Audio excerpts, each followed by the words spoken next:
My name is Alex Sadoff, And I'm Brandon Cobb. and this is the Land Development Accelerator.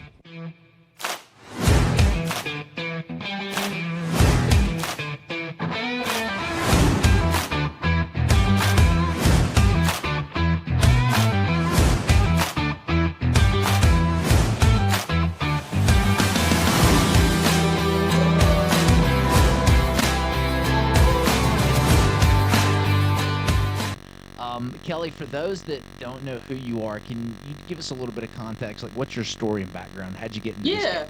Yeah, for sure. So my name is Kelly Frank. I work with Kimley Horn. So I'm based here in Nashville. I've been in the industry for 11 years. So I graduated from University of Virginia, BA, and I worked for Kimley Horn in Northern Virginia for about 4 years before I moved to Nashville in 2018 to support some of the growth here. So been here ever since. I love it. And my practice area, I've done a lot of different things. I have done municipal roadway design. I've done traffic. I've done public and private land development. But really, for the past 5 or 6 years, have been focused specifically in single-family residential. Has been my bread and butter.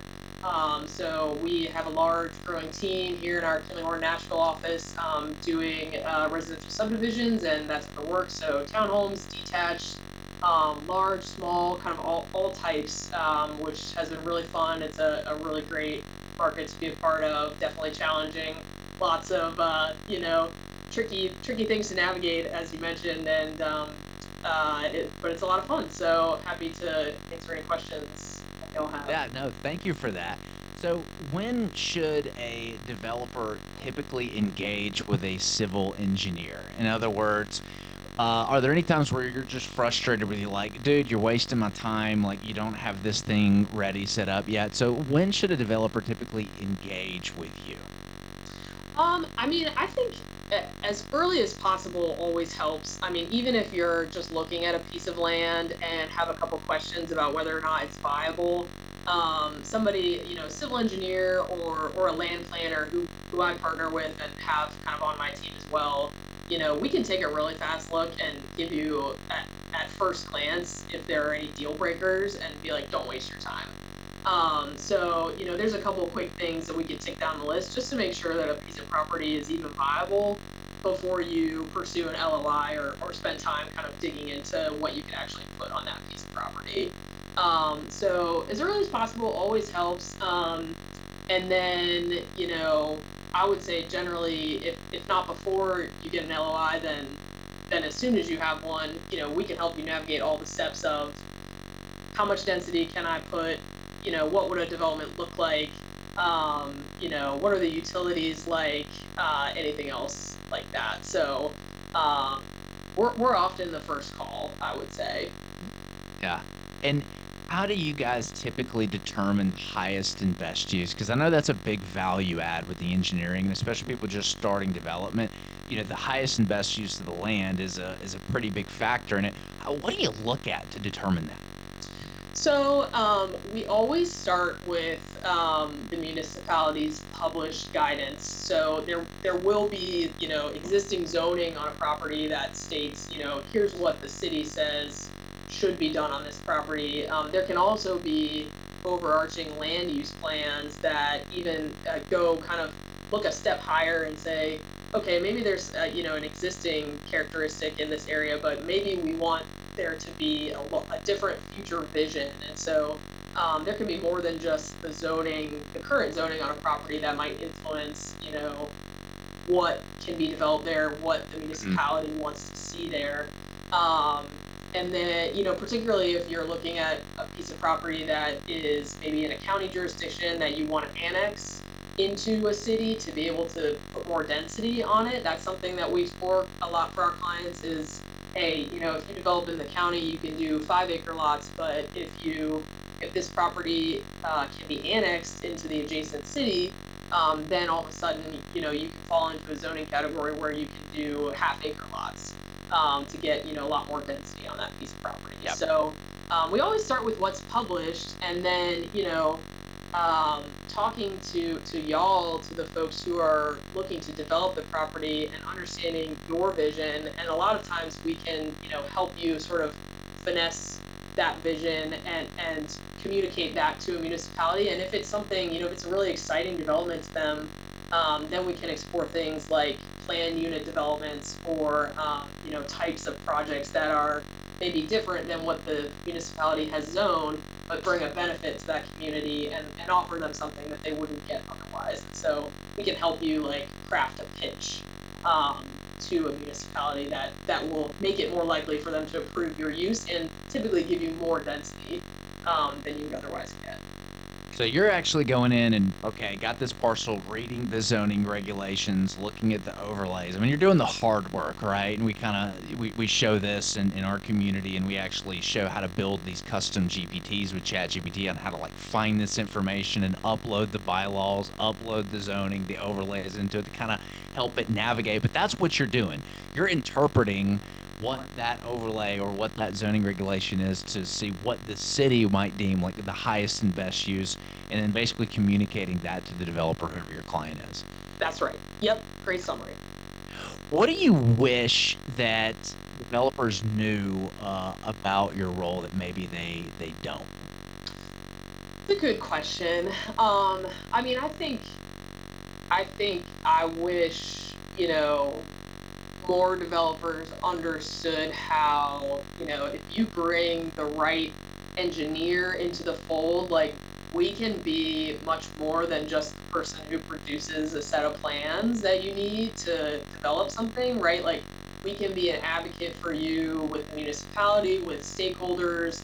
Like there's just a lot more. I think to your point, working with a great engineer, the difference is that a great engineer can really help communicate with all the interested parties and really kind of make the process smoother, as opposed to just, generating a set of paper plans and turning them over to you. So really like having a partnership as opposed to just seeing it as like a commodity. That's the space I like to be in. I want to work with folks who on their largest, their most important, their complex projects, more so than like, okay, you're an engineer, I'm gonna find the cheapest one and just, get the job done and move on. Like, I think we can bring a lot of value when we are engaged from the beginning and kind of, when we have that partnership together to bring these projects to life, more so than just, commoditizing it. I remember the first time I did a community hearing, and I'm just like, oh, I'll show up and explain the development and everything. We had our pictures and everything there, and it's the first introduction. And luckily we had our civil engineer there, and thank goodness he was there, because I would have been deer in the headlights, lost with some of the questions I was getting. Yeah, And yeah. knew how to navigate the question in a way that kind of put it, because there were some pretty aggressive questions. People show up to those community hearings, and it's not the people that are in support of development, right? Not Like those usually, no. people don't show up like, this Thursday night, I'm going to, heard this development, I'm really in support. I'm going to go show up and show my support. No, it's the people that don't want it to be there, and the city wants to hear all those comments, and having a civil engineer there that can help navigate those comments and kind of set them down gently sometimes, or not, I'd say like, um, nicely show how stupid some of the comments were, I think is the more unpolitically correct term of how doing it. I was like, okay, that sounded way better than what I was going to say, because I was going to say something to make the person sound like an idiot, but I wasn't sure how to say it in that manner, and I don't want to do that, but thank goodness they're there. So that was a pretty eye-opening experience. When you say partnership, what are some of those things that stand out, that you can do as a service that kind of gets you away from being a commodity? Obviously, I just kind of named one, right? Like showing up to the community hearings as well, helping navigate those questions. What else comes to mind? Um, well, as an example, right now I'm helping a client work through the city that they're developing in has a specific requirement for some additional fees it's part of a TID district. So basically, like if you're developing within this district, you have to pay into this established fund for improvements on a particular roadway, and so we're helping them kind of review the paperwork about it and make sure that they're covered from a legal standpoint. Not that we're giving legal advice, but just reviewing the content in that document to make sure that everything is correct and kind of helping them navigate this process of only paying what they're obligated to pay and helping them figure out, sure, what is our true contribution that needs to be made to this district, as opposed to just letting the city say, well, you owe us $100,000. Like, we've been sort of advocating for them and helping them work through that process. So things like that are just beyond actually producing a set of plans. I would say too, like, I have another project that has an offsite roadway component that required additional easement acquisition and right of way, and so we've helped our client, like, from start to finish go through that acquisition process, and so have connected them with negotiators who can go out and facilitate that with the property owners along the road that we need to collect these easements from. So we make that connection and just sort of help them stay organized to acquire the property they need so that their construction can stay on schedule. So really just like any portion of the development process that y'all have going on, like, we want to jump in and help. We want to, we have good relationships with municipalities that you're working in, and usually can leverage those to help you. So. Yeah, I mean, it takes a lot of the heavy lifting, because I think people get a little concerned when they first get into development. They're like, oh my gosh, like, there's so much stuff and I don't know what I know. A good civil engineer can take care of most of that stuff, right? For a lot of sure. them can even turnkey it, where they're showing up, helping it push through. Like, they're there with you at the like the votes, right? When they're talking, it's not just you standing in front of the council or the planning commission answering these questions. It's the civil engineers there right beside you, talking through it too. You're not on this journey alone. Like that's huge.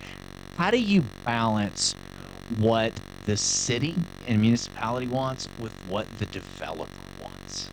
Oh, such a good question. It's tough. It's such a case by case thing.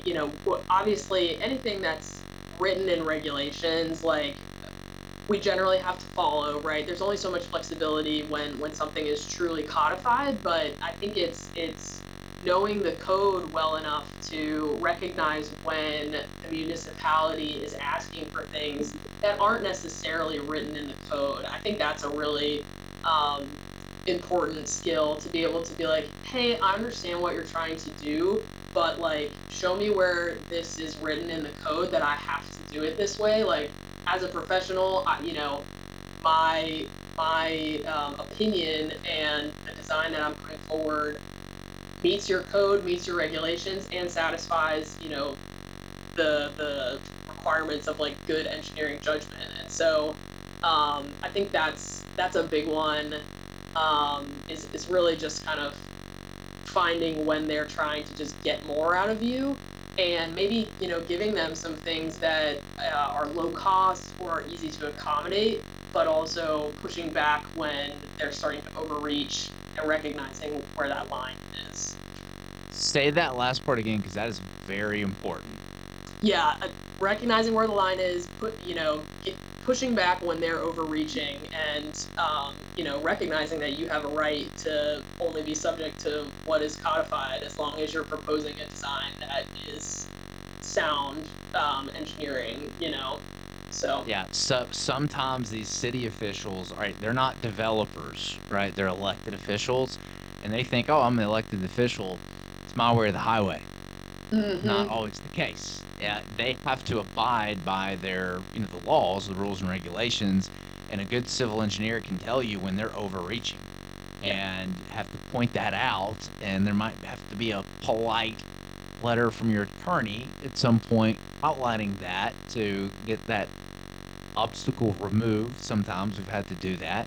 But this is why a lot of times the city will hire their own attorney, their own counsel that can interpret things and kind of tell them, like, hey, like, yes, you can do that. No, you can't do that. Like it's already zoned for this. You're gonna have to put something with X amount of units on it, right? You know, like That's you right. can't tell somebody not to do something they are legally allowed to do with their project. Yep. Where do you see most of the entitlement process get held up, and what can developers do to prevent that? I, I think when we're talking about entitlements specifically, and so that would be, when you're trying to do a more intense density than maybe what the city has allowed by their code. I think the hardest thing is if you're coming into that situation without having done your sort of background discussions with council members or commissioners or staff about what you want to do and why you think it is a benefit to the community, you're going to struggle. The more different your proposal is than what they would expect on that piece of property, I think the more legwork you need to do up front to get the right people on board to have a chance at success. Like I think developers struggle when they bring us, they say like, we want to do X on this property that allows Y, and there's just not a lot of selling points that we can give to a municipality to help push that through, right? You gotta have some selling points. You gotta be able to talk about like how it's good for the community or how it may align with a future land use plan or some of the city's desire or the municipality's desires for like that area. So I think like having that story and doing the legwork up front to have those like closed door conversations before you get up to the podium and Yeah. try to convince people there. Well, you just played in my next question perfectly, which was what are some things developers can do to help expedite that entitlement process? And you just kind of named a couple, like meeting with the city, those closed doors conversations beforehand, Right. making sure you get a general idea, getting feedback on it before it actually goes to vote. What else comes to mind? What are some other things developers can do to maybe remove some future obstacles or speed up the entitlement process? Yeah, I mean, I think that's the biggest one because I mean, we talked about like the partnership between the engineer and the developer. Like, there are some things that we just can't do, right? Like, we can help get those meetings, and we have those relationships, but like, y'all need to be out there, like, getting to know council people, commissioners. Like, that's really important. And people want to work with people they know and they trust. And so if they've met you a few times, they trust that you have good intentions. That's going to smooth the way for sure. I think doing community meetings ahead of votes and things like that. It's not always required, but sometimes that can be really helpful if you work with the commissioner or the whoever the council person is to set something up so that you can talk to the public about what you want to do, and then you can even like if the public gives you a couple suggestions, then you can talk about how, oh well, we've incorporated this and that citizens in this district have asked for. I think you know that can be that can show some forethought before you get up to the vote, like, hey, we really want to work with your community and be part of your community. I think also having a really good vision of what you want to do.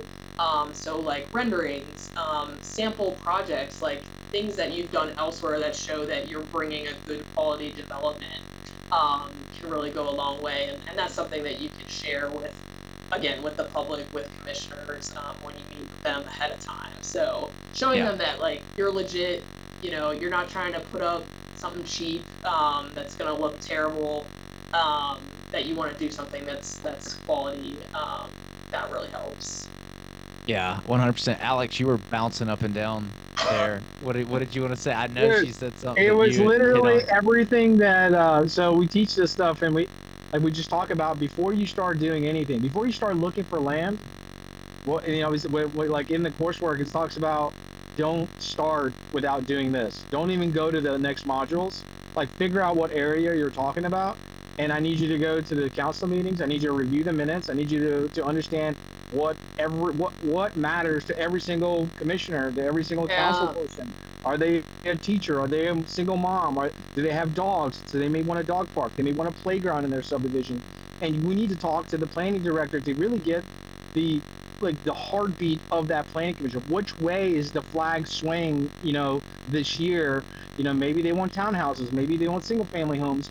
And then our responsibility as developers is to better a community, and that is to listen. And that's why God gave us 2 ears and 1 mouth. And so we must listen to these elected officials that represent their constituents. So if we can get their buy-in, and if we can make money making their vision come true, that's a win-win.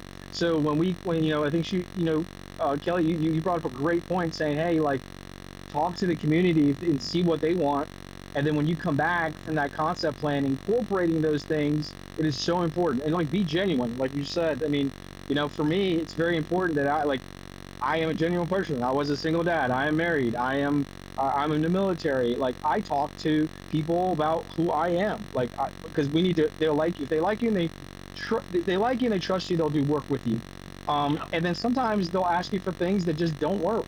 I just sat down with a councilwoman Gamble and about a project where they were talking about they want only single family, and I was like, well, that's not going to work here, and only be townhomes, and this is why. And there's just no other way. But I gave her the facts. I showed her the closings. I showed her what's actually moving. I showed her the realities, and she's like, oh my God, I didn't understand it was like that bad. So, and then that education process, they'll trust you once you're like very open and you're vulnerable. And then when they see your face more than once, and you're not like, hey, I want to put like a Taj Mahal here. Like, who the hell are you? What are you talking about? And then leveraging the people. So yeah, Kelly, you like mentioned all those things, like, and just, it's like, I think that stuff is just so important. So thank you. Yeah. Absolutely. And Alex makes a great point. Like, before you even meet with anybody in person, like, just going to the meetings and listening, and like, you can learn so much. Like, anytime I am going to commission for a project, I try to sit and listen and just hear what else is on the agenda, how people are responding to it. Like, you can learn a ton just by, hanging out and taking notes and seeing what's going on in these places. So. Yeah. What are some common mistakes that you see developers make? Let's see. Common mistakes. I think, well, in the current climate, like, construction costs are continue to be volatile. I mean, it's not as bad maybe as it was COVID times, but things change pretty quickly. And so I would say, like, if you prepare an upfront budget for a project, when you're in your entitlements phase or something, make sure that you have plans to adjust that budget periodically as you kind of move through your process. I think projects take a while to get permitted. That's just the reality of things in Middle Tennessee. Costs are just ever evolving. So I would definitely make sure, don't just use the number you started with. Like, get a gut check on it as you move forward, as more things come up and as we understand more, because the reality is, when we put something through entitlements, we just can't always anticipate everything that's going to come down the line as we progress that design. Right. So have contingencies in your budgets, and check them often, and just make sure you're working with your engineer on that. And then, yeah, I mean, a lot of the stuff we already talked about with respect to entitlements, right? About kind of being prepared for that and not going in blind, doing your homework before you show up. I think, let's see, those are two that I have. And I think checking in with your team, even if Alex and I have a weekly call, like, even if that call only lasts 5 minutes on any given week, like, having some standing time when you're going to be able to talk to your development team or your design team on a project really helps. And I think it helps keep us organized on the design side, because we know we'll be talking to you at 3:30, and so we'll be prepared for updates and be able to share that. So I think as you progress projects, setting up recurring times to talk with your team is important to keep up with schedules and things like that. So Yeah, that battle rhythm's really, really important. Yep. yes, yeah. Kelly, I've got a question, or want you to kind of elaborate on it real quick. So one of the project that I'm working on now, for instance, we redesigned it, and the initial, I mean, I'll tell you, it was Gresham Smith that designed it. It was just over designed, right? So it was just like, it was an area where it didn't need underground detention. It only had 80 lots or 79 lots. It could have gotten 89 lots. It was more cut fill. So it was curb and gutter rather than extruded curb. And this is like in a tertiary market. So like, what steps do you take in civil design to ensure that your product that you're going to present to the client is actually the product that is needed? So if it's like a cost-effective neighborhood, like how do you delineate, how you design something? Well, I would say, you would hope that whenever I approach a property, I'm always, my first questions are like, what regulations are we subject to? What is the goal of this property? Like, what are the client's expectations related, like you said, to, where will the houses sell? Like at what tier? What are we trying to do? And then I think it's incorporating rounds of quality control. That's something that we take really seriously at Kimley Horn, and that's where we have the opportunity to, somebody puts a plan together and they put curb and gutter on it because that's what they're used to doing. We can catch that before it goes to you and say, okay, we know we don't need to do curb and gutter here. Let's not do it because it's more expensive. So that's what we do on the internal side, and then I think for y'all as developers, like knowing, you're not engineers, you don't need to be, but having like a short list of those high cost items and being able to just like flip through a plan and see the things that are going to be high dollar, and just ask the engineer about it and be like, why did you choose to use this particular, design tenant? And, you mentioned a few, like, what type of curb and gutter do we need? What's our, how is our stormwater being handled? Are we doing expensive underground vaults versus just a, dry detention basin? Things like that. That's something that you'll start to pick up and know what those high cost items are, and you can ask those kind of pointed questions and make sure that there's a good reason for it. Sure.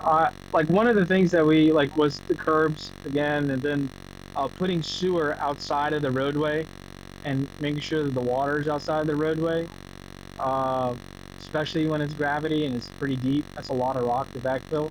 So we're just asking the city to, hey, could you allow us to put it in the rear utility easement, or if we have depth, or maybe in the front, which I know it sucks if we have to fix it, but some cities are like, yeah, I actually don't want to cut up the road or whatever.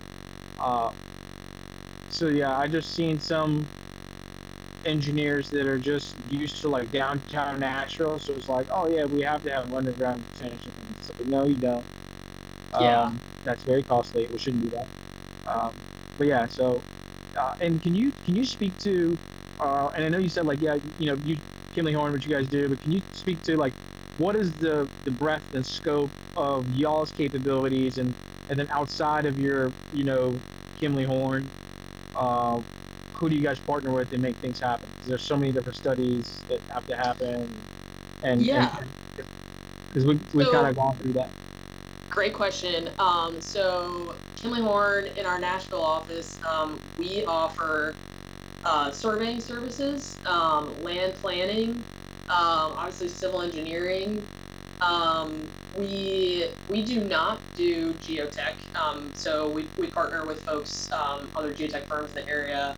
We do not do, or generally at least do not do, environmental permitting. So if you have a lot of stream crossings, anything above and beyond your standard land disturbance permit with TDEC, we typically partner outside of Kimley Horn for that work.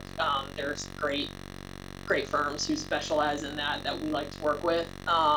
But generally everything else up to the building we can handle.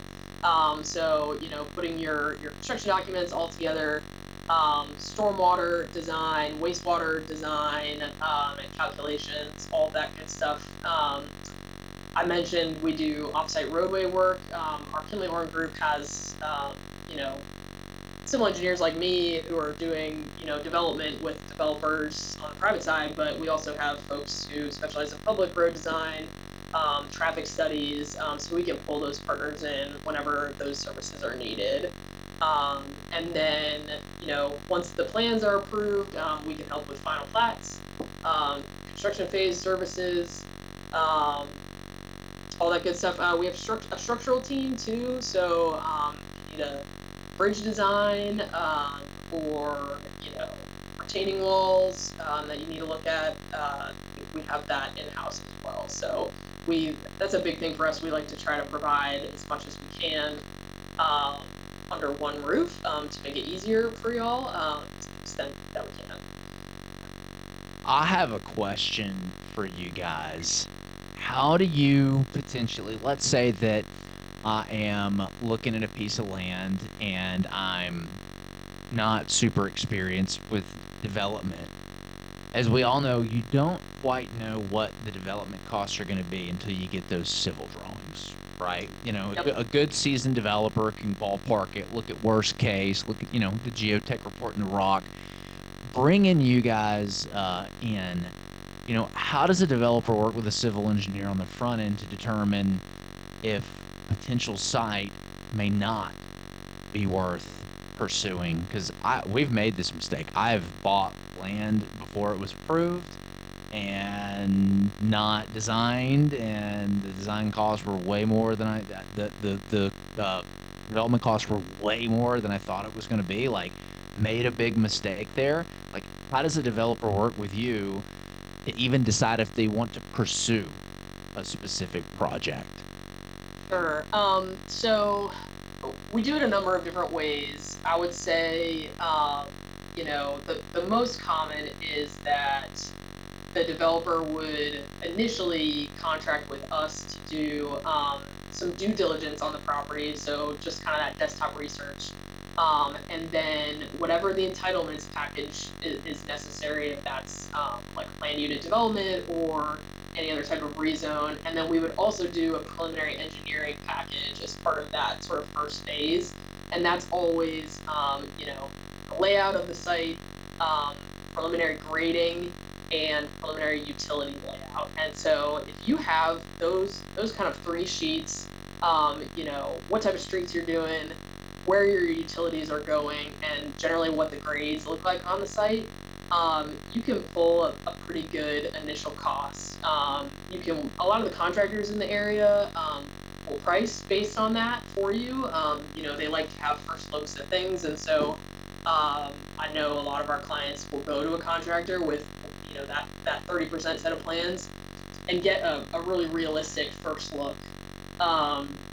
Sometimes sometimes clients want some info a little bit earlier, where we might just do some due diligence straight up front, which is obviously less cost initial, or we can, just do that grading plan, as soon as we have a layout penciled out.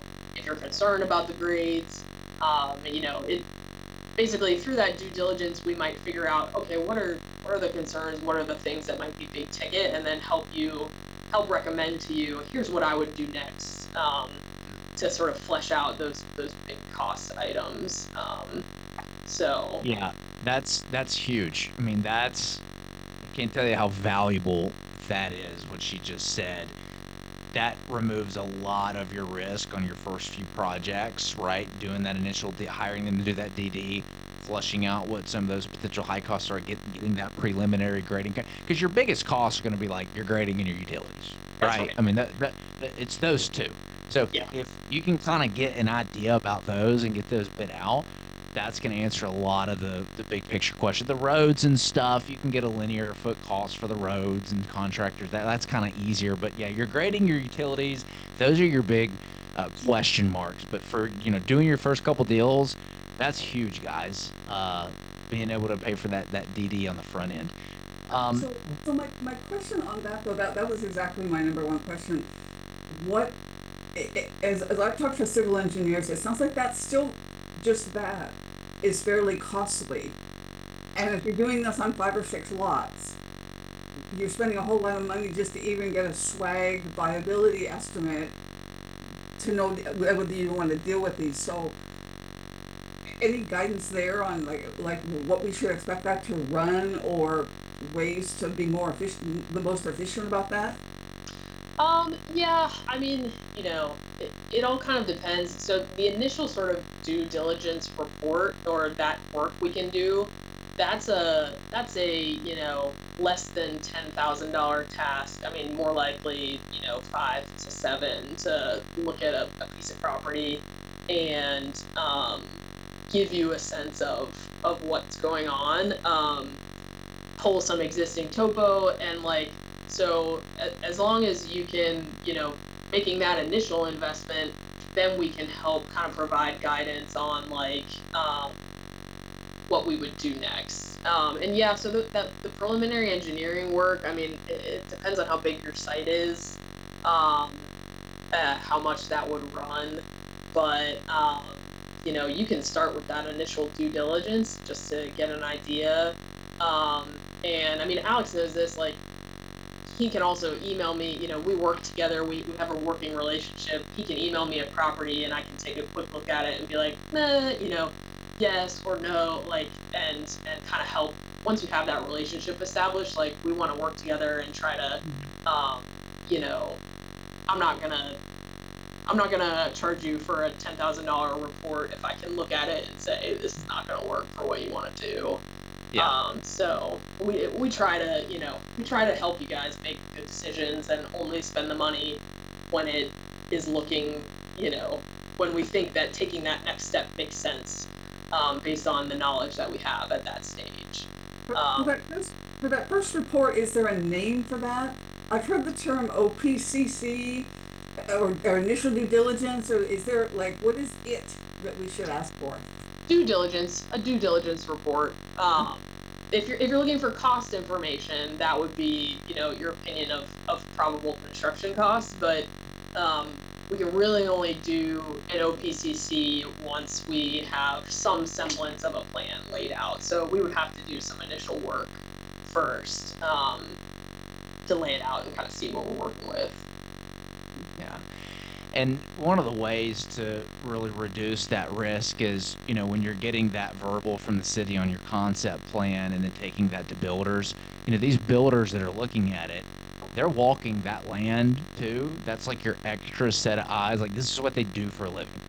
Yeah. Walk property, they buy property, they develop property, they build property.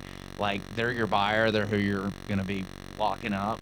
They're an extra opinion on it, right? If they're excited about it, they've walked it, that's another step you can take to help reduce that risk that you have right there, because they see a lot of those. Good point. Guys, and one to also mention, so once you actually work with an engineer, when you're talking about oh, I don't know who to sell the subdivision to, well, guess what? They work with national home builders too. So every day. So be like, hey Kelly, I don't know who to sell this to. Then Kelly be like, I'll help you out. I would love to. Yeah. So there's always once you build it, it's literally you're building a team, and it has to be a team. So everyone's got buy-in for you to be successful, for everyone to be successful. So it's a really small community when you really think about it. When you really and everybody knows everybody, and the community really helps one another. That's what I've found. So anyway, but yeah, I just want to mention that. I'm going to keep going with questions, but I want to give people a chance to jump in, because I've saved my fun questions for the last, around my pain points with civil engineers. But y'all jump in. Who's got some questions? Linda? I know Jeremy had questions, but he's not even on here. He was the one that was most excited about this, so I'll have to rewatch it. I got a question. Pod, yep. Greg, I'm sorry. Yeah. So I have a civil engineering firm, kind of a team working on a big project, a 350 unit subdivision, and it's a small market in outside of Reno, Nevada, and it's the firm is Manhard, and they're a bigger firm, and they've done all the subdivisions in the area. That's the primary reason. They politically, I think they were the best decision. Sure. And so no regrets on all of that. Although I don't feel like, I think they know that, and I think as a result, they're not as driven. I think that they're doing the work. I have to manage them. I have to keep things moving. I based on other quotes I'm getting in other states and projects, I feel like also the fees are higher than they probably should be, and I think it's because they know they're in. They basically were shoehorned into it. So Sure. There's a value there. there is value there, and I believe, and I made the decision, and I think that it's worth paying because the political value that it has. It's small county that, they've done everything in that county. So Mm. the relationships, all that. With that said, I'm going to be moving towards the biggest piece of the fees, which is going to be them preparing construction documents and those engineered documents. I feel like the relationships that they have were worth the value and maybe overpaying a little bit on the front end. But now I feel like on the construction docs, that the relationships no longer are that valuable. At that point, it's good technical, very good drawings, and I feel with how they performed on the front end, I'm not so confident in their ability. Well, I've actually talked to some contractors who built some of their subdivisions, and so I have some firsthand information. But I guess my question in short is, how important is it to keep the same engineer to do the engineered documents as it is, that got my tentative map approved? Um, you certainly don't have to. I personally have picked up quite a few projects from other engineers in various stages.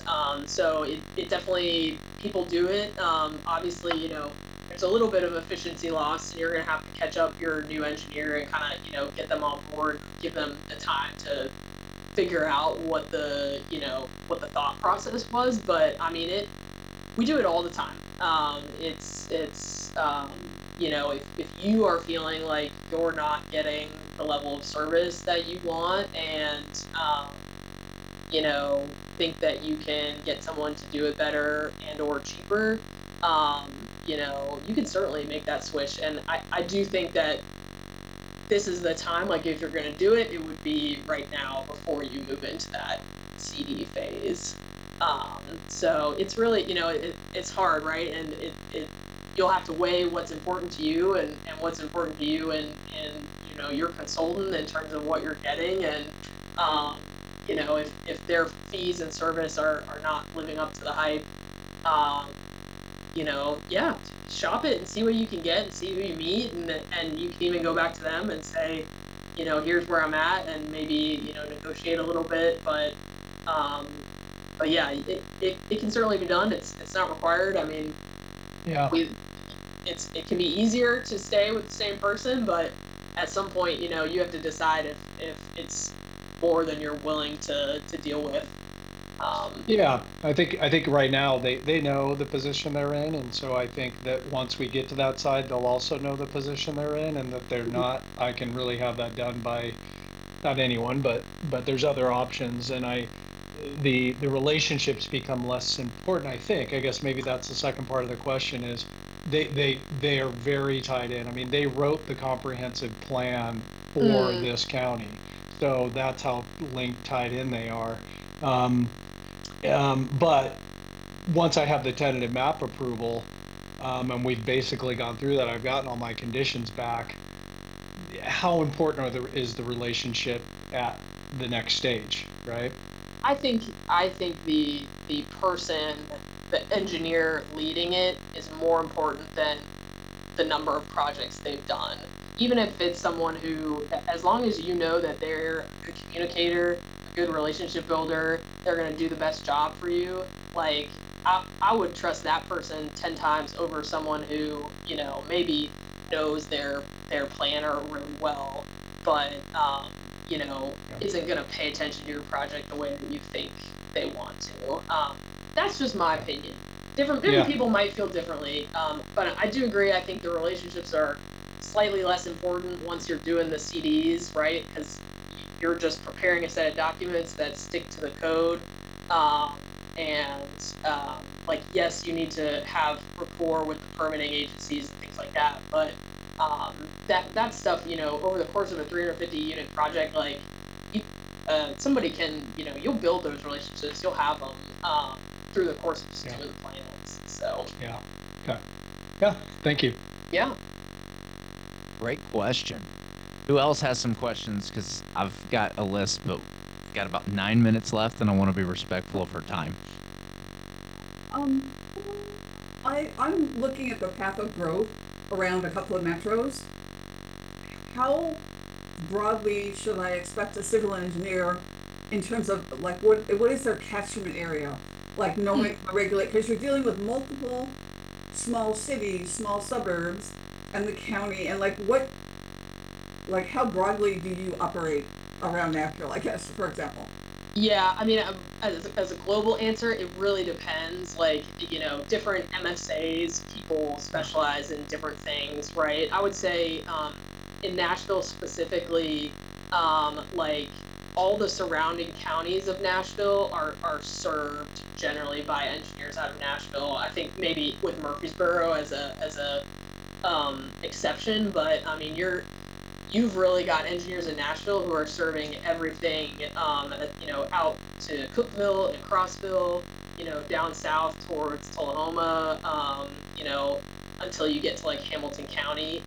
And then even up to Clarksville, there are a couple local firms up in Clarksville, but Nashville really has a broad reach, which I think can be different than some other MSAs. So I would just ask, and hopefully your engineer will be honest about it and tell you kind of where they have worked, where they're willing to work, that kind of thing. And just knowing that obviously the more travel to a place, makes things a little bit harder, but it's certainly And that's not why a great place to start is like with your city planner. Like, hey, do Yeah. y'all recommend for civil engineering in this? Because it is localized, right, per area. So that's why we highly recommend asking them and see who they really like. Kelly, is Cooper still working with you guys? Cooper Morse? No, so Cooper is now the assistant city engineer in the town of Dixon. So Oh, he, well.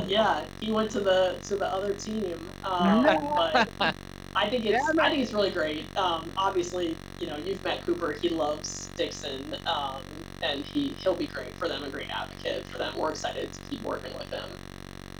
That's awesome. So just to give you an idea, so Cooper was always there. He was at every single meeting. He was trying to get things passed.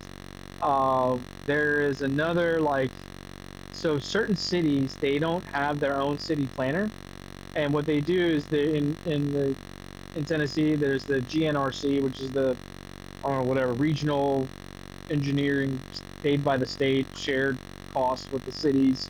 Right. So they get like a planner to consult for their planning commission. Well, I met Cooper on a site, and but he was at the city of Dixon, but he was always there. So he's always like, he's in the know. Not only is he in the know, he actually knows people there, and people, saying hi, whatever, like knows the entire city staff, knows the people that are coming and presenting, knows the developers. So it's always good to have to be there. So again, coming back to like being in the meetings, but that's how I actually came. That's how I met you, Kelly. I think through Cooper and through his interaction with me, his professionalism, his kind of. I had some questions and his feedback. And I was like, yeah, let's meet up, let's make this happen. So, I just want to say, guys, like, there's some civil engineers. I've got some that I like. They're cheap. So it's like you got like cheap, good, and fast. Like there's like can't have it all. So Kimley Horn is not the cheapest, by far. But what you're paying for is you're paying for value. It's not Walmart, right? So you're paying for value. You're paying not to manage all the other bolt-on requirements, the traffic study, the tree study, the the CAD. Oh, I didn't get the survey. I didn't send you the right survey, so we started the CDs with the wrong file. Just like it's all kind of BS. And once you start getting into this, you'll find that it's very valuable. Just it's like, it's like one throat to choke and one chest to poke type of thing. So it's like I don't have the time. I'm doing so many different things. I just literally don't have the time to manage it all. I have done it before, and it's just too much. So, and then they'll also give you a really good, like, and it'll adjust. Like we're working on one project right now, and the timeline adjusted. I asked Kelly for one and said, hey, can you update the timeline? Because we're obviously not where we need to be. It's not it wasn't like at her fault. It was just the city and some additional things that they wanted from us that we had to jump through. So it kind of delayed a couple months, but now we're trying to see, hey, where are we? Because I also have a builder and kind of in step with me, and they're like, when am I going to get finished lots? When am I going to get finished lots? And I'm like, dude, I don't have CDs yet, so I'm not going to sign an LOI or a contract with you. I don't care what it is. So, but anyway, so just not to like pitch Kimley Horn, but like to say, when you get a comparison, you want to make sure that you understand the deliverables of what you're going to get. Yeah, cost isn't always the only factor. Yeah. Last couple minutes, where do you see your industry headed? When can I bring you a piece of land and you can plug it in the chat GPT and it creates civil drawings in minutes? Man, it's crossed my mind. I don't know that we will ever be there. I think that AI is going to help us do our jobs faster. But I just, there's so much complexity, and at the end of the day, like, it's still a people business, right? Like, there are different entities that need to be involved, and like we're embracing AI, and we're gonna try to use it to make our jobs easier to the extent that we can. But you still need somebody to get up in front of that podium and answer questions, and we will always be there for that. So I think there will definitely be advancements, and hopefully that means things are done faster and cheaper for y'all. But we'll see. Yeah. And the last little bit, share a little bit why it takes so long to design CD plans. It's a good question. I really, the time, I can put a set of CDs together for you in 4 to 6 weeks. It's the permitting, it's the review cycles. Some of these cities have like one engineer and they're doing like 50 projects and they just can't review them. They can't get through them fast enough. And then, the red tape bureaucracy, like, in some places I've got to submit like 4 or 5 different sets to different people and then recombine them all at the end to make one set of CDs. So there's just a lot of red tape that goes into some of this stuff, and these cities are understaffed, and they don't review things very quickly. They honestly aren't super well incentivized to do it quickly. I think Metro Nashville has made a lot of great strides in accelerating their review timelines, which is awesome.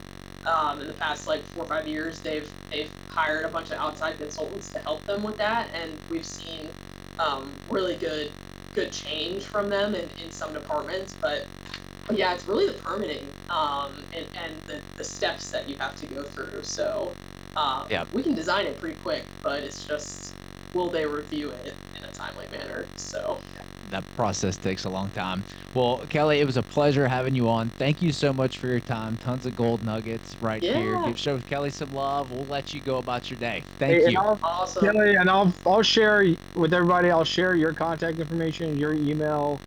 So if anyone has any questions, reach out. And Kimley Horn is all over the country too. So I'm happy to help connect you with whoever you need. So I appreciate it, Alex. Thank you. Absolutely. Thank you. Thanks, Brandon. Have a good day. Thank you, Kelly. Thank you so much. Bye, guys. Bye-bye. All right. Got to hear it from the horse's mouth. I was surprised when she said 4 to 6 weeks on CDs. Well, they're not cheap too, so they're expensive. So you're at $2,500 or $4,500, close to $4,000. Yeah. See, 50. It's about like on, I guess 140,000. Let's see, 140 for the 50. Isn't that But I mean, that's that's pretty quick. But I guess if you got like a whole team or whatever working on it, and they're prioritizing it like that, like that's pretty solid. That's not bad. That's not a bad timeline. Weren't you using the guy from Fiverr to do that though? Concept plan. Concept. No, right? the guy on Fiverr just does your concept plan and does your preliminary like stuff, and then I'm gonna give that CAD to, to the folks, to like her or whatever. But that's just like preliminary, and then they go into it. What are you guys paying for CDs? Per lot So usually? in Nashville, it is from $2,500 from two. So the cheapest is like $1,600. 100. Well, what do we do? 160. Like $2,000 to $4,500. That is the range. Mm-hmm. Depending on what you're gonna need, because if you need a pump station, you need a pump station design, right? If you need like a Lomar Colmar, if you need a traffic study, if you need a geotech, if you need a stream analysis, a wetland delineation, like all the shit that you need, it'll depend. You know what I mean? Those things add on, and so some of the stuff they have in house, even though they have in house, you have to you have to pay for those things. There's additional services like teams, essentially like offices within this, department, right? Yeah. So- Mine are coming to like 1,700, but that's just for the CDs. That's after my soft costs. About 300,000. So probably ends up at like 2,000 a lot. For the Yeah, so 2,000 350. a lot is on the low end. Like 2,000 a lot is on the low end. So right now, a buddy of mine, Steve Griffith, is doing a subdivision in Mount Juliet, and he's doing I think it's 140 townhomes. He's paying $4,200 to CSDG per lot. So when you say CD, what are you talking about? It's not the concept design. What is this? Construction drawings. Construction drawing. Okay. Civil drawings, yeah. Okay. Yeah, and Linda, if you go into the like classroom section under land development blueprint, the resources section, there's 3 different examples of kind of like the various stages. There's the concept plan, preliminary plat, and then you have the final plat. So it kind of give you the different variations or stages, if you will. Yeah, I just hadn't heard the acronym. Okay. Yeah, CDs, civil drawings. Okay. All right, yeah, we got a little bit of time here. Anybody got any questions, any obstacles brought to the call today? Saw Aaron's working on his social media content. Aaron's about to start his 30-day challenge, start raising some money. I'm excited about that. Good. It's so good. It's so good. I was really pumped reading it. Yeah, Aaron, share maybe a couple of those things with the team. I think it was great. I think what you did, like, it's very engaging. Yeah, it hyped me up. It was better than what I write, and I don't even write my own stuff. It was Alexis that was doing it. So I was just doing what I was told. Anyway, hey, I definitely wanted to be on this call, but I only had an hour for today for me, so I have an appointment with Ryan Holmes. So there's a new VP for Ryan Holmes in Middle Tennessee. With them at 12 o'clock. So Cool, man. I love you guys. So yeah, don't crush it. Take care. See you, man. Yeah, Aaron, how's the 30-day going so far? We're building the content for it. My headphones You're are on mute, by the way. No, I know my headphones are bugging out because I'm in a cafe, but it's going really, really well. I can share it with everybody. It's been awesome. I've been going really in depth with also the our personal budget, like you told us to do for me and my wife, and preparing what my salary is going to be from the business, and that's been super helpful and giving me a ton of clarity. So I'm gonna get that here. I'm gonna get my content up. I just requested to share screen. Yeah. There you go. Hey, I'm sorry. I dialed back in. One thing. So all like the coursework, I just don't want to pat my own self on the back, but like the coursework where I said set the conditions, like you've heard it from a professional engineer that has done this for 11 years. That is Did you the call most back important- in just to like toot your own horn and brag? Is that what this No, is? I'm just saying like don't start looking for land if you haven't done that. You're just like trying to swim upriver. Like don't make it harder on yourself than you need to. Don't spend more money on conversations, on leads, on clicks, on VAs, on all the shit, on this ballooned thing that you can create as a machine to feed to talk to the wrong people, right? So let's talk to the right people. The only way that we know who the right people are, we validate. So we have assumptions that we are going to build all these things here. We go and talk to the city and make sure that our assumptions are now become facts. Once they become facts, we'll go ahead and take our little search area, right? It typically will get a little more refined into like sections or roads or streets or whatever, or districts, whatever it is in your area, and then you can focus on those areas. Now you're talking instead of to 1,000 people, and your VAs are talking to 1,000 people, you're talking maybe to 200 people. So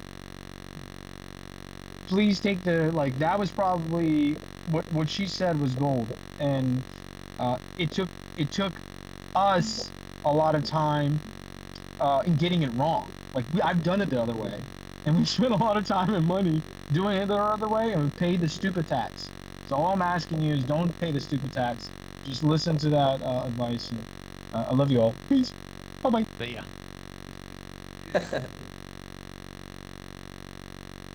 Words of wisdom. Aaron, take it away. Okay, pulling it up. Alrighty, so I'm working on my 30-day content strategy for. A lot of this is mainly first LinkedIn.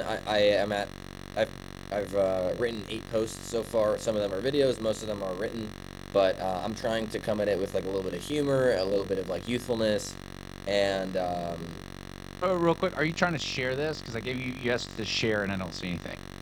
I was explaining first because Okay. I didn't want to distract everyone first. But anyways, so this is a true story.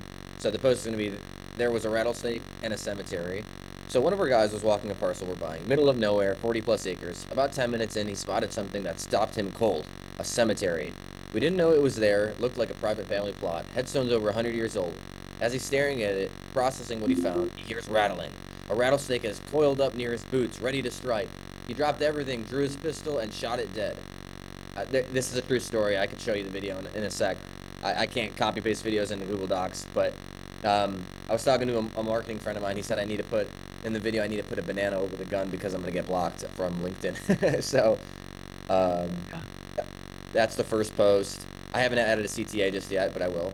I know, Brandon. Yeah, good true story. So there's 3 parts of every good social media post. One is the hook, right? It's what they first see. It makes them stop scrolling, right? Which is that top part. One of our guys was walking parcel buying Milton's in the middle of nowhere. So maybe something a little bit more engaging, like let's see, where's the a rattlesnake had coiled up under his boots, ready to strike.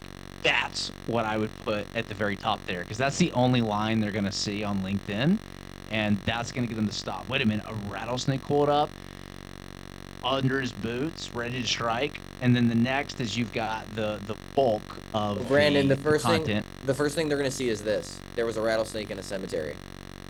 Okay, then all right, you already got the title up there. Got it. I was looking at the line below that. Yeah. The first ones are the captions. I mean the first line.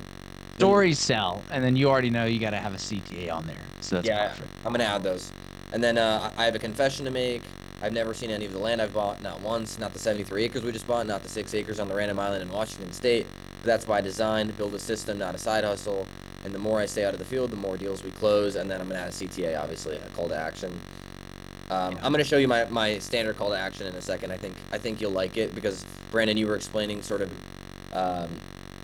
being like showing that investing with you is like an exclusive thing, exclusive club type of thing. So that's going to be part of the call to action.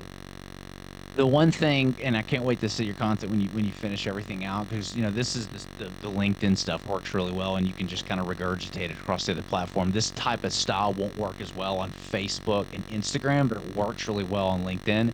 Right. You'll supplement the videos for those. Is think about what the investor wants, like what's in it for them in this post, because I read, and again, I haven't read the rest of the post, and they could totally address this. But when I read these, I'm not thinking, oh, I should invest with Aaron.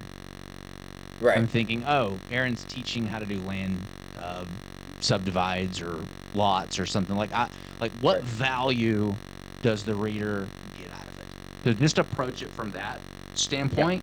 Yeah. And again, the whole idea is the whole 30-day challenge when raising capital, it's to prime your current network that you are this new person. You're not Brandon, the medical device sales guy. You're Brandon, the private equity real estate guy. Like, you're showcasing your past deals you've done. You're showing how much money you've made investors, case studies.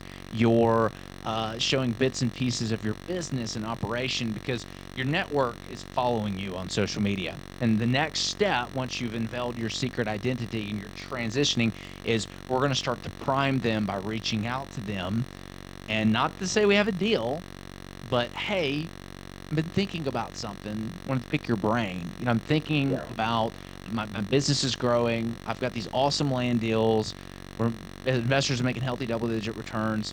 I'm thinking about maybe potentially taking on a few more capital partners, to take down and do the 50 more of these land deals already done. Do you know anybody who might be interested in learning more about that? Again, I don't have anything right now, but I am at the future, right? This is the first step. That's the whole goal of this 30-day challenge. It's not to, like, you're not going to have people reaching out to you on DMs going, oh my God, I have $100,000. Here's the money. Like, this is that first step in that process. Well, I think part of it for me was like, I have a lot of younger guys who I'm friends with on LinkedIn and stuff like that. So I think if they see sort of this type of interesting stuff, this is the way I was thinking about it, they'll like it. And then when they like it, other people will look at it, and it'll bring more engagement. And then the next day they'll see this stuff. But for sure, 100%, I'm definitely gonna pivot more so to what you're saying. Case studies, like for example, like, we raised 170,000. Our investors made 10%. I'm just gonna, if this is okay with you, obviously, they made more than 10% annualized because they invested it more than once. But what I'm gonna say is, we raised 170,000. They made 10%. I'm thinking maybe saying annualized, unless you don't want me to say that. No, you can talk. So when raising money, you can't advertise an opportunity. No, I'm saying old deals. But if you, exactly, you can say, hey, we did this past deal, investors made 10%. Hey, past performance is no indication of future results. You'll throw that in there. But yeah, we did this deal, investors made 10% on that past deal. You got to say, hey, past performance is no indication of future, results. You got to you have to put that on there. But you can totally talk about a past deal that you did, how much money they made and how great it went and all that. That's fine to do. What I'm going to do is, now that I'm thinking about it, I actually have 6 months worth of posts that I wrote all around capital raising. I've raised well over $1 million on LinkedIn alone. From this, I will post those in the school community. I'll make a section. I'll compile all those, because I think that's going to help you a lot with what you're doing here. For sure. I was thinking of sort of mixing it with like just because the stuff that personally I see on LinkedIn that is engaging are little cute stories like this that I'm like, oh, that guy posts interesting stuff. And then as that sort of comes in, I'm going to start pushing more of the case studies and stuff like that. For example, like this one, I want to be really real about who I am on these social media posts. I personally hate LinkedIn, and the reason I hate LinkedIn is because I think it's so fake. Nobody talks like the way they post. So what I'm going to post is something like this. I really hate social media. I don't like social media. I don't like talking about what I'm doing. I don't like performative stuff. I don't like the big gurus.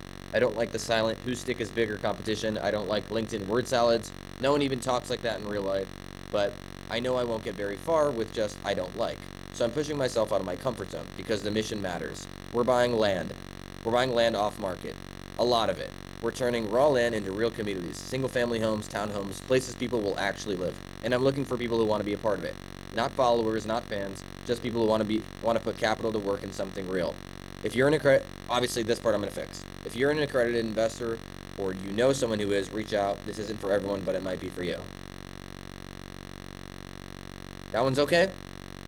Yeah, not bad. I'm going to do a deep dive on your stuff when you get it built, and Yeah. I'm going to put all my posts, and I think you'll get a pretty good idea of how it flows. Like everybody has a writer in themselves, and on the 30-day challenge, you're going over and beyond. I was talking about just getting your phone out and recording every single day. This is going to help out tremendously because LinkedIn's a fantastic platform to use this. But yes, that is about capital raising. There's a call to action to it. Or we'll tweak some things instead of like, if you're an accredited investor, reach out. Right. Because you want to speak to people's emotions, right? Nobody cares about being an accredited investor and reaching out. It's like, hey, if you want to build passive income secured by real estate, if you're interested in learning more about that, send me a DM or comment the word passive because it gets them to comment, which boosts boosts your post even more.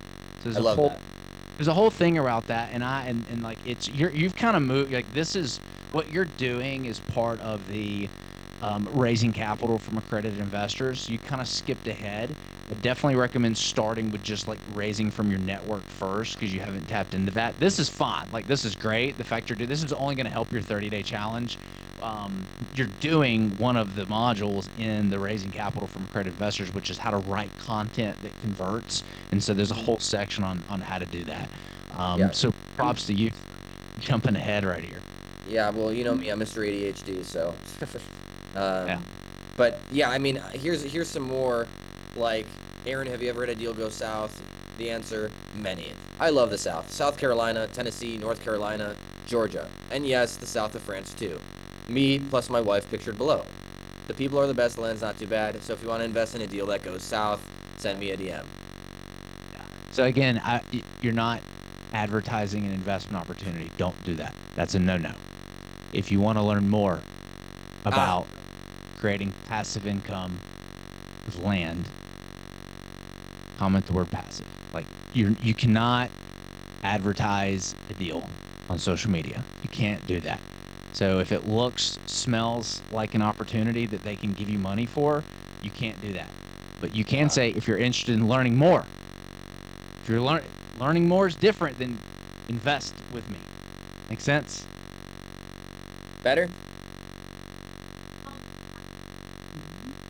Yes, that's fine. Because all you're doing is you're advertising the opportunity to learn more, not the opportunity to invest. I want to keep you out of jail. Okay. I have so many that are so corny, but I think that, like, the whole point of these are like dad jokes, but like, that'll give some attention. So Yeah. I'm going to work on the, what you're saying for sure. But yeah, I mean, I've been working on everything you were saying. Awesome, man. I love it. Excited to take a look whenever you finish. Yeah. Who else got something they're working on? Needs an obstacle remove or feedback? I just have a comment. I think having these professionals be guests, I think, is a great idea. Having them on periodically. Awesome. Thank you for the feedback. We're working on others like this, so I'm excited. I'm like, how do we get more? Like my brain's going crazy. The initial team, like the CD, civil engineers, the planning directors, like I'm like, hey, I want to get some like council members on that like vote for these things to hear like how they like why they became a council person, what they deal with, what they like, what they don't like. So I've got some really good ideas for some guests that I think are gonna provide some really good value. So stay tuned. I'm excited about it. Hey, But Brad. thank you for the feedback. That tells me that what we're doing is providing value. That would be really great. The folks that do the studies too, like the hydrologic and the traffic studies and all that, and to kind of talk a little bit more about that, because I've never been around those, so that would be very helpful as well.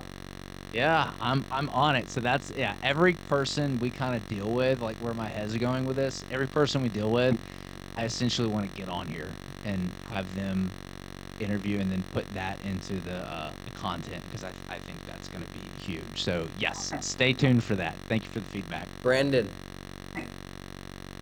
Yes, sir. do you think it would be possible to get somebody on, like one of the sales reps from Ryan Homes or Lennar, or one of these? Do you think they'd ever go for that? Yeah, that's so. All these things, like if it's a person I work with in this industry, I'm going to try to get them on here. That's where I'm going with this. That's awesome. Jeremy, you're only an hour and 20 minutes late. I was on by phone the whole time. Oh, you were? Okay. All right. Well, I was like, dude, you were the one saying like, yes, I want to speak to a civil engineer. I was like, dude, he's not on. Where the hell is he? I was, but I couldn't be on camera, so apologize. But I did hear. Okay. Oh no, that's all good. I didn't see the phone number or whatever, but I was like, dude, he was like the most excited about the civil engineer call, and he's not even here asking questions. Yeah. But we're gonna put her contact info there, so if you do have questions, and I know some of you guys are local, so there you go. You got you a good local civil engineer. Save you all the effort and heartache of going through bad civil engineers. Brandon, my only question was, I posted, and maybe you can just read it and respond to it, but on the pitch deck that I put together on traditions, that I'm going to be sending back out here to investors. Just wanted to get your feedback on that. Okay. And yeah, that's just going to be recirculating back to the same investors that I've talked to, and some new ones, to see what their interest is now, since I've got all this due diligence done. Okay, cool. I'll take a look at that. Yeah, I see it. New comment 2 hours ago. You got it. Yeah. Okay. Also, I posted the Nashville list of local builders from the Business Journal. I got a guest article. I am a local subscriber to ours, so I can get a guest article. My subscription level does not allow a CSV download, but I got a Word file, so if you got a VA that can transcribe it. So Jeremy, you were looking for the local folks in Nashville? Yeah. Wait. There's emails and phone numbers, and it's a pretty good list. Oh, awesome! That's fantastic. Hey, Brandon, real quick, when you're meeting with council members and whatnot, well, I guess for me, I don't have those relationships. Is it best to reach out and ask for, like, I want to meet belly to belly? Do I want to like see if they're willing to hop on a Zoom? I'm trying to figure out the best way. I'd love to hop on a Zoom if possible, but it may also behoove me to go meet them in person. What's the norm? What do you recommend? I like in person because it's relationship type deal. Like it's so important, and this person is so important in getting your project approved that it to me, I prefer to meet in person. Could you do it on Zoom? Yeah. I'm wanting to go and get the warm and fuzzies, try to make them laugh, build rapport, because nothing's like, I'm dealing with one right now that she's horrible. Like she won't even set up a community hearing. She's not allowed to do that. She has set up a community hearing. That's her job, and she's literally like just not responding, and it's so freaking annoying. So the sooner you can be a real person and not a Zoom person to them, you're going to get more traction with them. That's just my personal opinion. I'm sure you can make it work on Zoom, but especially the first one, in person, you might be able to make Zoom work after that if you've established some sort of relationship. That's my advice. And we're calling them directly and just setting up a meeting and kind of letting them know, hey, local developer, and wanted to spend some time with you, or just want to meet with you. They'll take those meetings.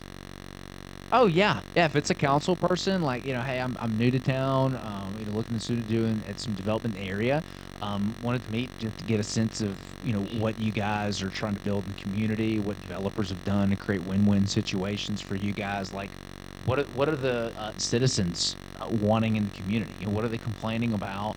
Or, hey, maybe y'all are anti-development and you want to tell me to get lost. And if that's it, that's cool too. Because you want to know that on the front end, if they're gonna make your life a nightmare and difficult, right? Yeah, 100%. Yeah. Like, okay. Awesome. That's big step. Okay. All right. Huge. Cool. Thanks. You got it.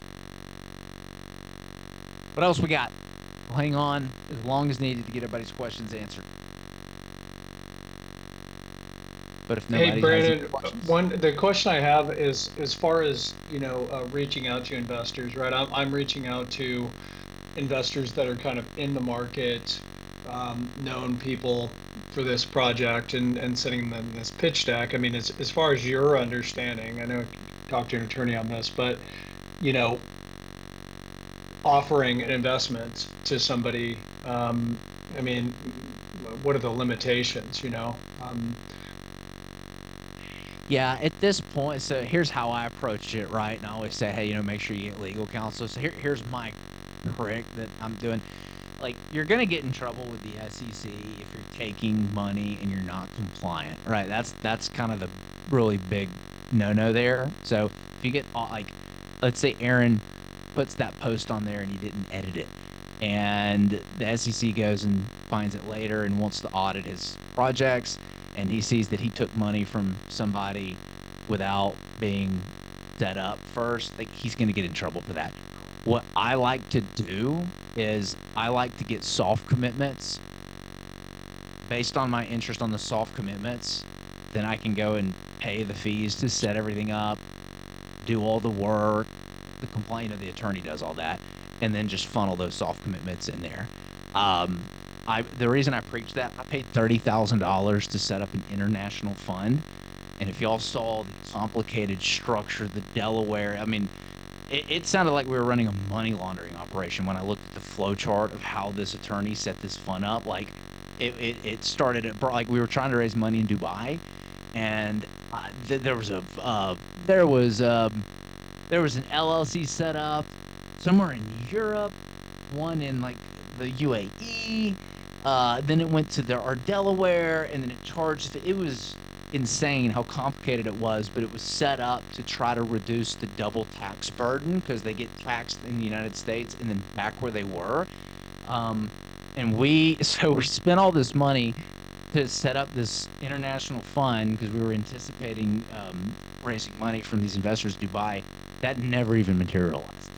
So big fat waste of money. So I teach getting soft commitments and then just funneling that after you're set up with everything, into that. And again, always consult with an attorney on how to do this stuff because there are rules and regulations. That's why we say, hey, start with, your network, people because there's a lot more leniency there, especially doing your first one, and then you'll move on to accredited investors. But like, if you're reaching out to family offices or institutions, because Greg, there are family offices and institutions that do the type of stuff that you're working on. Like, they exist. I have one, and I wanted to introduce you, but they're not interested in your area. Because I was like, dang, they would have been perfect for Greg. They want to be in the Southeast. There's people out there that will invest in those types of projects at that stage, and they're willing to take on the work because they do that for a living. They're probably gonna want a pretty good sized chunk of the deal, is in my experience. That's why I don't really like working with these family offices or institutions. They're like, yeah, we'll give you the $10 million check, but we want 85% of the deal, and in order for you to get 30% of the deal, we need to be over a 25% IRR. And it's like, okay, well, I need to do 1,000 units a year to Well, anyway. how do I tap into those networks, those family? I mean, as a backup, for me, I just want to be in front of it. I want to have, offers on the table from, investors. So just getting out, like conferences. Like, I've met a lot of them at conferences. There's IMN Land Development. IMN is an international conference. They have many different ones. They Okay. have built to rent. Land development is one. That's a great place. Getting on Google, ChatGPT. Just network, calling people. It's so funny. There's a market of people like you that have deals, looking for an entire market of money that's looking for deals. Like, it exists out there. You just gotta do the work to find it. Okay. Yeah, I found any pointers there? I'll start tapping into that. Yeah, in that local area. And like what I would do, because I know where you're at and like what your situation is like, have you met with any other local developers that are seasoned that may want to partner on that deal? Because that's where my brain would go if I'm there. I'm like, okay, like I guarantee there's got to be a guy in Reno, Nevada that is similar probably to your seller that's done it for a long time, not ready to retire, looking for really good deals.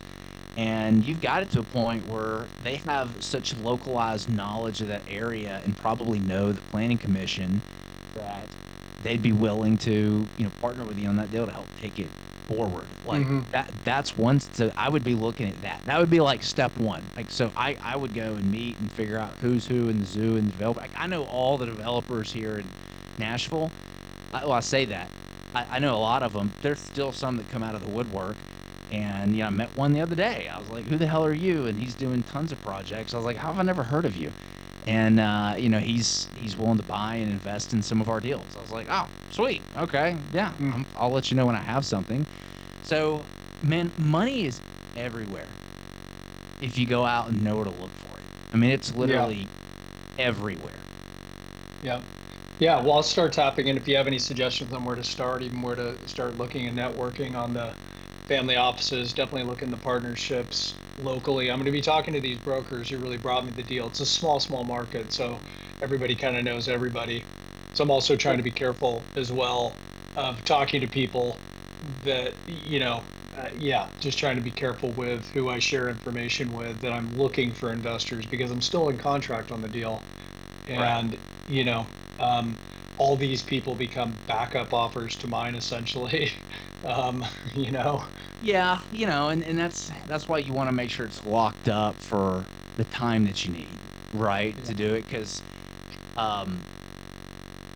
that's a key part. Yeah, that's why you don't want to go raise money when you're distressed.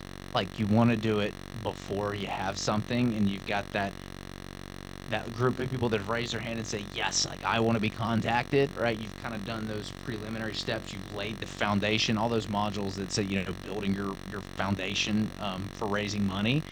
That is so crucial, because it's not about having a great pitch deck or even a great deal. It's like what you've done up until that point to set yourself up for success once you start executing. That's been my experience with capital raising, and I know it's a lot of other people's experience as well.